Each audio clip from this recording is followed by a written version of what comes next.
na lang.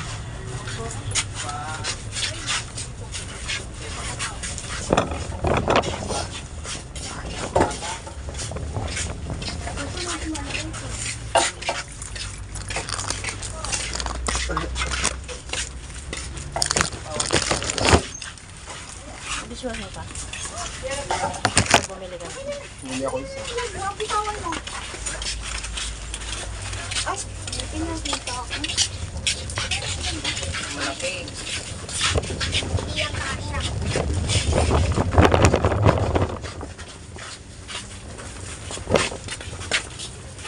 Tayo mo yan.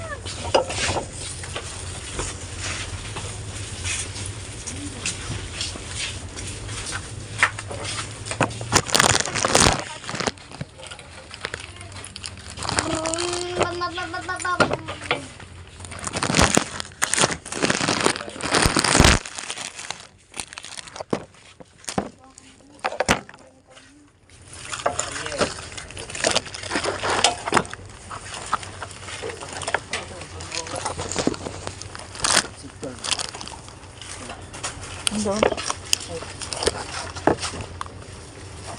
Okay lang.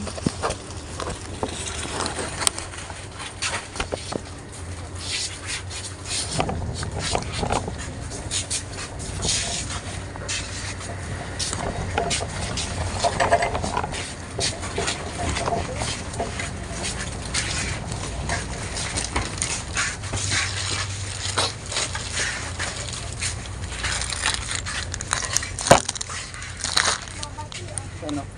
Pala. Wala. Request yan. Umantay ka pa doon? Yan!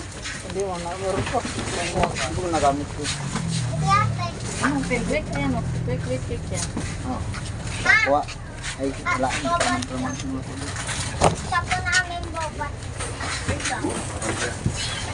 Kuhanan ko na, kuhan ko ako at si ate. Kuwate? Kusino. Para makalupo ko natin kulang doon. Na? Dalawin na kaya natin ito yelo kuya. Sige. Kaya lang kasya ba sa box? Isa lang ang box ko. Mamaya na yan. Hindi, huwag na. Baka masayang lang. At yun na din.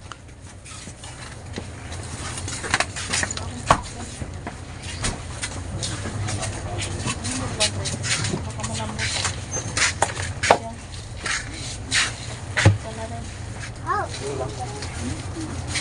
I-apa yung straw. Mamayaan. Yung pag binabayaan. Yan na lang. Ano kulang sa akin? Lagyan mo na ito kay mama mo.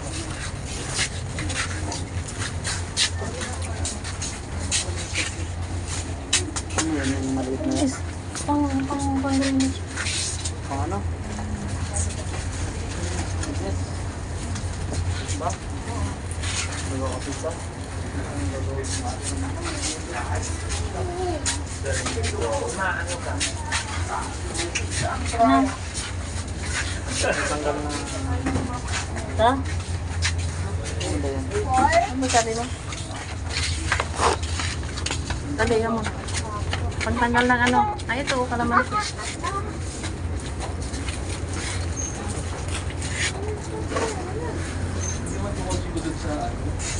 Wala?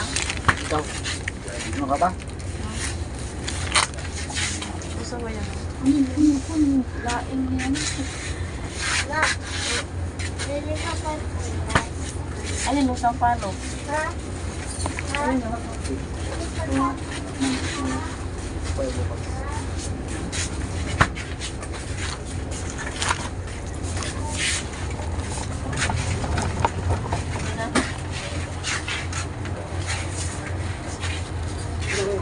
Meron pa bang mga komenta doon? Hindi man nag-aadaan ko.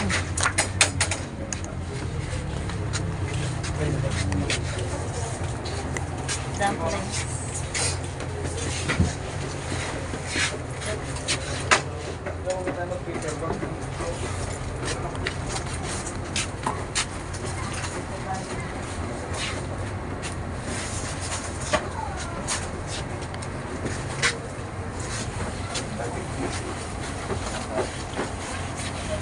Canton noodles. Dami pa doon, hindi na galaw yun.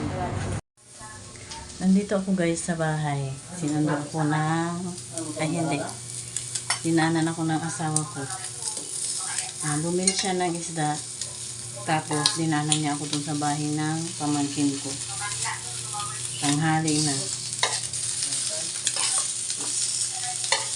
And bago ako umalis doon, dumating yung ate ko at yung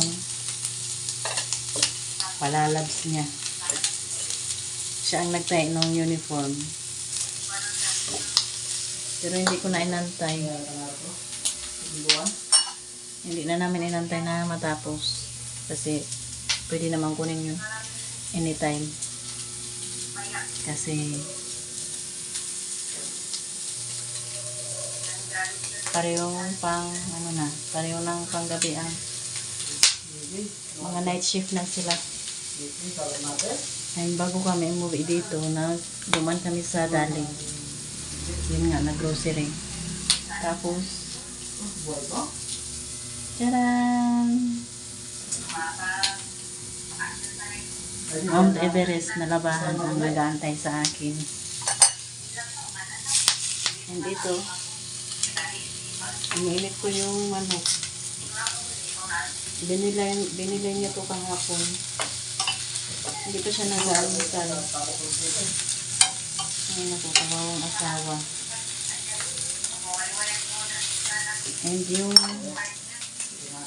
may kausap siya. Kausap niya yung ate niya doon sa ewan kung nasa Mindoro yan o Tibay. Kausap niya. And yung asawa ko guys, kakaakyat niya ng mangga. Yung balat niya. Ang dami niyang sugat, ang dami niyang kagat ng antique. Mamaya pakita ko sa inyo. Tapusin ko muna yun kasi kawawa. Hindi pa nakain, nahihilo na daw. Tapos na kami guys kumain.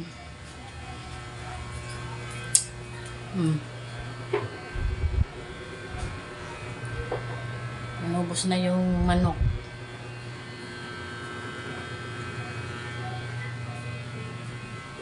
Ayan yung asawa ko. Anong masasabi mo magkasama tayo ngayon?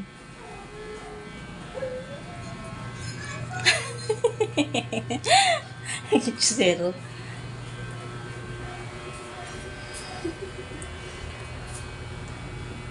Nakamasabi. Yung mga binili niyang isda ay 4 na klase. Yung hindi na kakaliskisan, yung hindi na matrabaho kasi matutulog pa to eh. Presyo ng pangyayamanin. Wow! Hey, Paul! Ayan. Sipon. Pusit! Kadugli ang plastic. Oh, ang ganda ng pusay. Siyempre, magagandang presyo eh.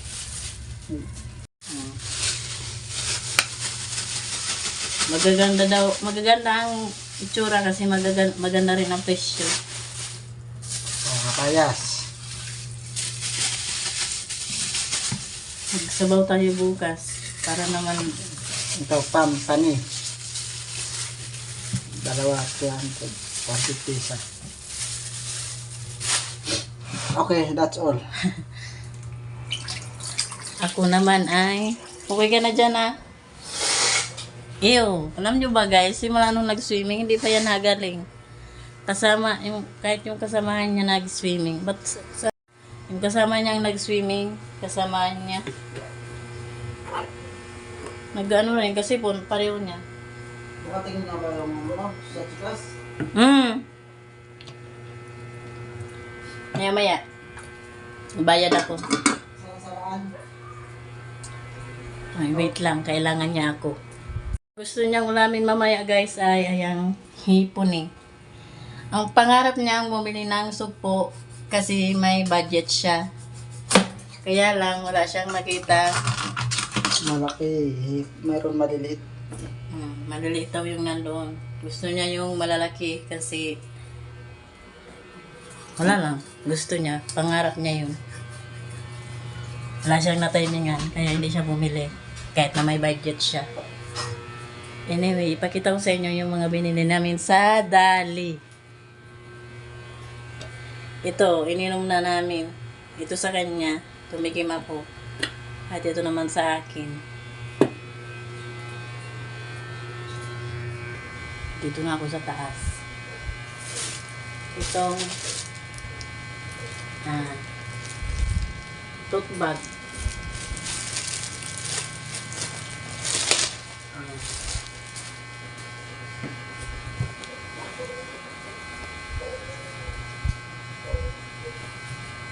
Sa Dali to.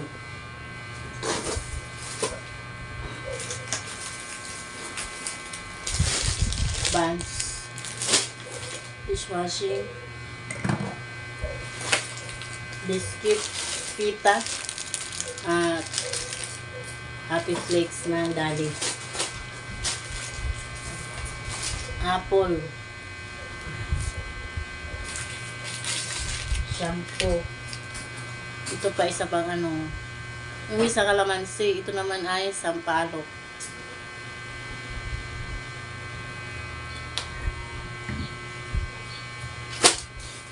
Palaman. Palaman sa ibaba. Ito naman ay ano. Sa buhok din. Wala akong toothbrush dito kaya bumili. Tsaka magpapalit na rin yung asawa ko. Sardinas. 2 green, 1 pula. Katol. Safeguard.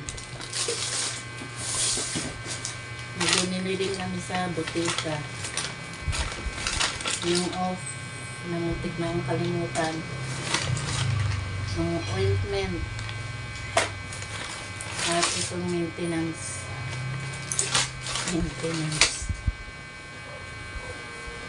And tingnan nyo guys yung balat ng asawa ko. Nagkakagat siya. Kakakyat niya ng mangga. Ayan. Kagat ng mga antik. Pinapak. Pinapak ang asawa ko ng antik.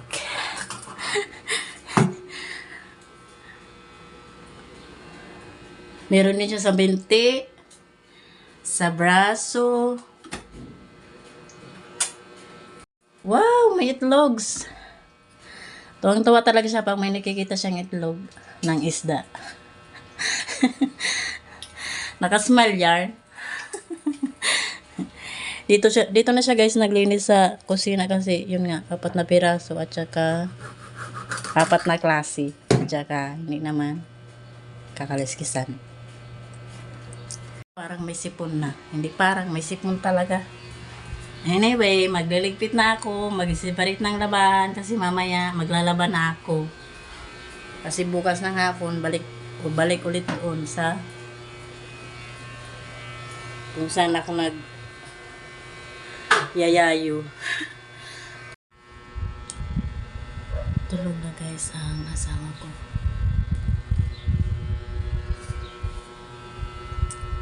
Tulog na siya. And nailipat ko na rin yung gamit ko dito. Sabi ng asawa ko, magtitinda daw ako kasi taho. Dapat malagkit. Ako cinta. So mga malagkit, ayan. Mga paninda. Lagay ko na dito. Yung iba, mga kalagana. Tapuin ko to, tapos maya magano ako. Maglaban na ako. Pasiparit ko na yung mga damit.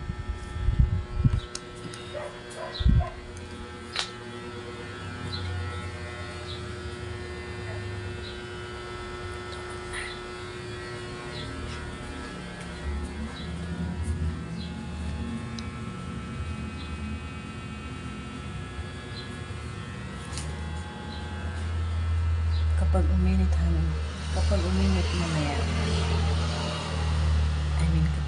mainit mamaya. Sa labas akong mag-washing. Agahan ko na lang din ang gising. Kasi kung ngayon ako maglaba, maaaban ako yan, nagigising, hindi makakatulog ng maayos. So mamayang hapon na lang. Tapos yung mga andis, ayan, kukusutin ko. And naayos ko na rin yung mga isda. Nilabas ko yung ham kasi gagawin ko siya mamaya ng sandwich, baon. Pero bumili naman kanina ng biscuits. Nakita nyo, diba? Pero gawan ko siya kasi bumili ng buns. Tupiin ko na lang yung ayan pa yung mga natirahan. Sinampay ko nung bago ako pumunta doon sa bahay ng pamangkin ko. Yun guys, baka hindi ko na kayo madana. Tingnan ko kung mahaba na to. Pag hindi pa, di continue.